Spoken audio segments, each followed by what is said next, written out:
Luxury Staffing, the podcast by Morgan and Mallet, hiring household staff in London. A recruiter's honest guide. Hello there, podcast listeners. In today's episode of the Morgan and Mallet Luxury Staffing podcast, we've got Rachel Dixon. She's a specialist recruiter in London for Morgan and Mallet. And in this episode, we're going to be I will be asking her all about recruiting in London, and she's going to give her honest insights. So welcome to the podcast, Rachel. How are you doing today? Thank you, Ben. How are you? I'm doing great, thanks. Doing super. Rachel, could you just give us a bit of an intro about yourself, how long you've been working for Morgan and Mallet, and why you enjoy this job? I've been here for 4 years now and I'm really enjoying it. It's great to see candidates, meet different types of people along the way. I've been interviewing today. I've got a butler in Tuscany. I've been interviewing a housekeeper for Spain, and tomorrow I think I'm actually videoing with a housekeeper in Dubai. So a good mix. Wow, interesting. Super. Okay. And Rachel, so today's episode's all about London, well, all about the UK. And my first question is, you've been recruiting internationally, but London's your home ground. How would you describe the London domestic staffing market right now? I think London's active, but it has got short on candidates. I think the demand for ultra high network families is good, but I think the pool of experienced long term household staff has got smaller than it was, say, 5 years ago. Oh, so the pool of candidates has got smaller, is that what you said? Yeah, Interesting. Why do you think that is? probably due to Brexit. I think we found that's really reduced the flow. Obviously, with European candidates, I think and people moving away as well and just leaving the UK. I see. Yeah, Morgan's mentioned that before. Like the changing non-dom status had quite a big impact, right? Mm. Yeah, interesting. Okay, so is that making it harder to recruit because there's less candidates, or is it kind of balanced because there's less demand? Probably balanced actually, because it has become less demand. Right, interesting. Okay. And I know from previous conversations with you that more clients nowadays seem to want an all-rounder who can like cook, clean, walk the dog, and do PA tasks. Is the era of a single hire role disappearing?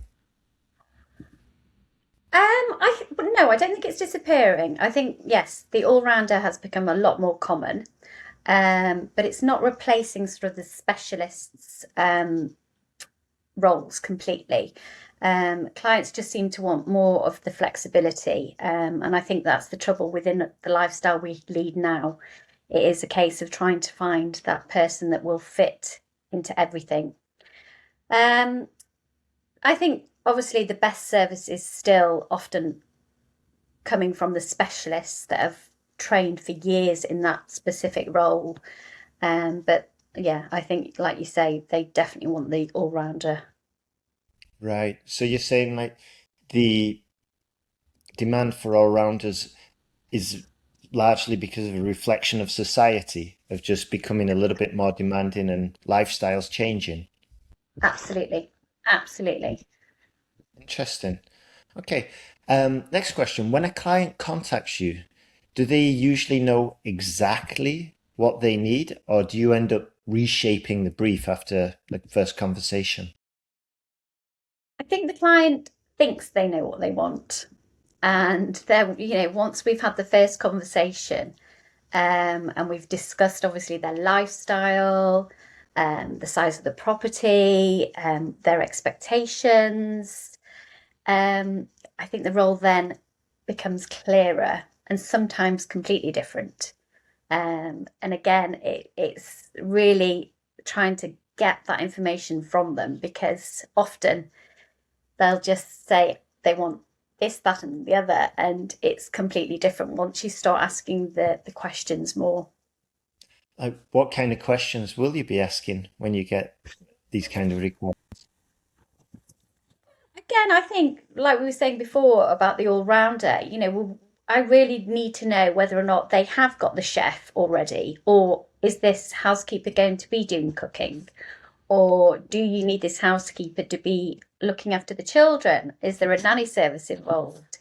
Again, is it just housekeeping, purely just housekeeping, or are you wanting the dog walking, or do you? And they quote that they want a housekeeper, but then when we start getting deeper into the actual job description, we find out that it's obviously a lot more is involved.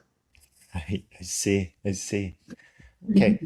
Now, confidentiality seems to run pretty deep in private staffing. Um, you've had solicitors and family members reach out on behalf of principals. How common is that level of privacy that solicitors or family members will reach out rather than the actual principal? I think it's very common. Not unusual for me to be dealing with solicitors or the family offices to make the first approach. I think because they just obviously want that trust, that security, and it's their top priority for the actual principal. Mhm. And I've been told to fill out NDAs and things like that as well. So it is quite. It is all about trust. Yeah, interesting. Okay. And you redact CVs with your team, and you write candidate profiles and do reference checks before presenting anyone. What do London clients not realize about the work that goes into a shortlist?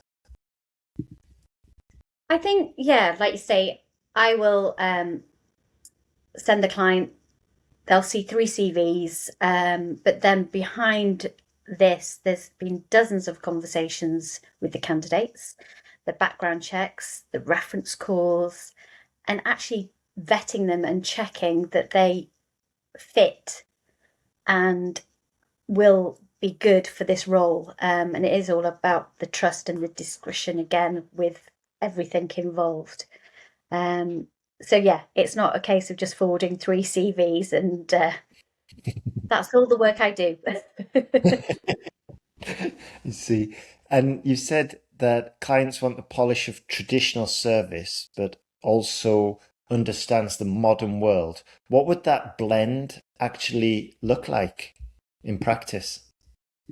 I think it's somebody that understands the classic household standard, obviously the service, the presentation, but then comfortable with the modern home, because obviously technology, busy families, and it has evolved. And I think they've just got to understand that going forward. I see. I see.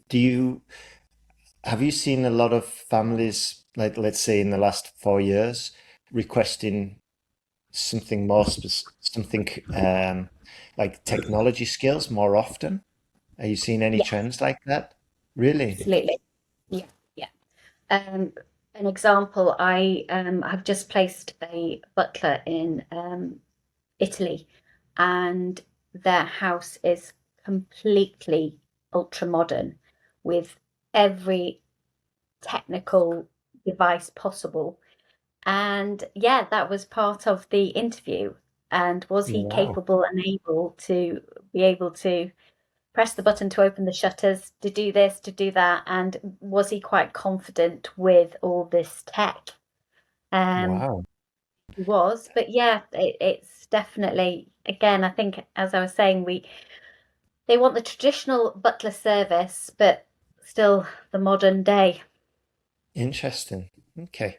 And regarding other trends, is sustainability, well-being, are those are those topics starting to come up in hiring conversations with London families? Slowly. I think more families are starting to ask about fairer contracts, staff well-being. I think it's slowly starting to emerge. And I definitely think sort of Europe, UK, we are on it more than other countries. Interesting. Is there any other trends that are starting to appear more that you've seen or since you've started? I think again, I think the most noticeable one has been we quoted before, the all-rounder. I think Yeah. we've lost that tradition of they just want a butler to serve their teas and coffees. They need to be doing absolutely everything else. Um, I think that's probably the main one out of it all.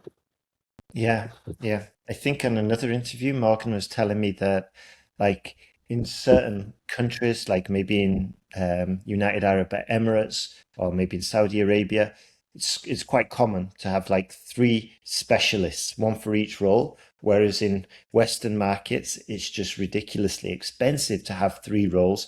So they combine maybe two roles into one and then one part-time position. Yeah. Yeah, Okay. spot on. Yeah.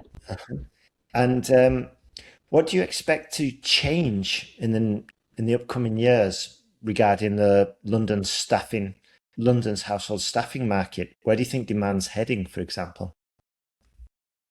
I think it's going to stay strong. I think there'll be higher salaries, more structured contracts, and I think greater competition for experienced staff um, in London's private households.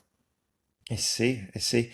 Do you think that salaries is a consequence of the shrinking talent pool? Yeah, absolutely. I see, Yeah, I see. I think. Yeah, I think when I speak to clients in London and they're coming out with a salary and I just say you're never going to find anyone for that because they demand so much more now. Really? Is that quite common? Very, Yeah, absolutely, yeah.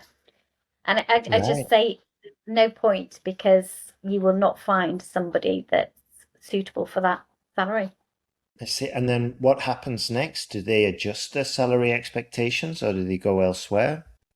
Sometimes they do, yeah, and sometimes they go elsewhere.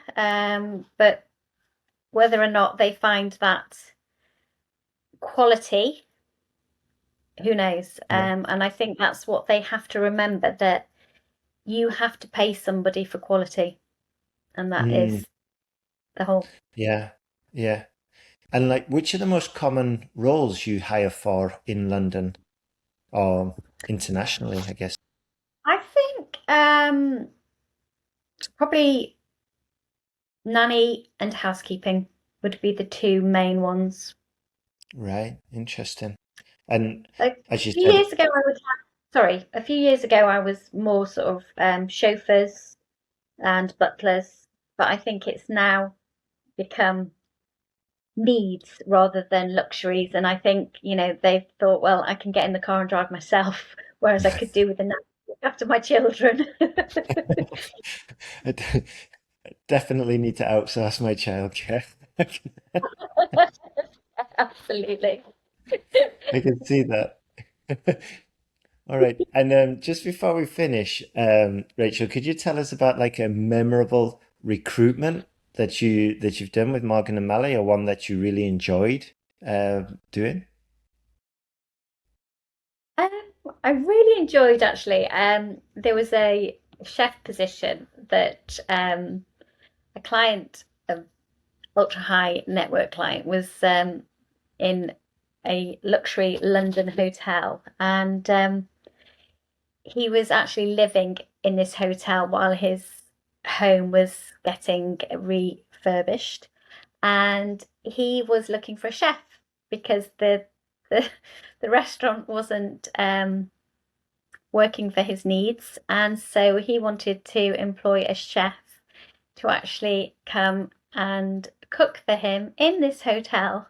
So I actually had to negotiate with the hotel to see if they would be willing to have this chef in their kitchen in this hotel and cook for him. Oh my So that was gosh. really, really interesting. I've got quite I've got quite a few questions with that. Like the first one, you said the the hotel restaurant wasn't satisfying his needs. Was it preference or was it allergy or why wasn't it good enough? I think it was a bit of both, to be honest. I think he Okay. had a very strict diet, and there was certain things that he wanted that obviously the hotel hadn't got. So he was trying to source these ingredients, and then got to the stage where he just thought it'd be easier to take on a chef. So fair enough. Interesting. Right. And then final question with this. How did that work logistically? Did they give the private chef his own mini kitchen or a quarter or a section of the hotel kitchen? What did they It do? was. They managed to sort out a section of the kitchen, and he actually just worked alongside the other chefs, and it worked. It was good. And I think this is the thing. Households are never rarely straightforward, and I think that's the whole thing. The best staff are ready for the flexibility and able to adapt quickly to plans, circumstances, anything that changes, because that's what they have to be prepared for all the time. Yeah. And did the private chef end up going to the new house when the guest moved out? Did he take the chef with him? Didn't leave him He in the did. hotel. No, he didn't. He took him. He was quite happy with him, so it all worked out well. Super. Super.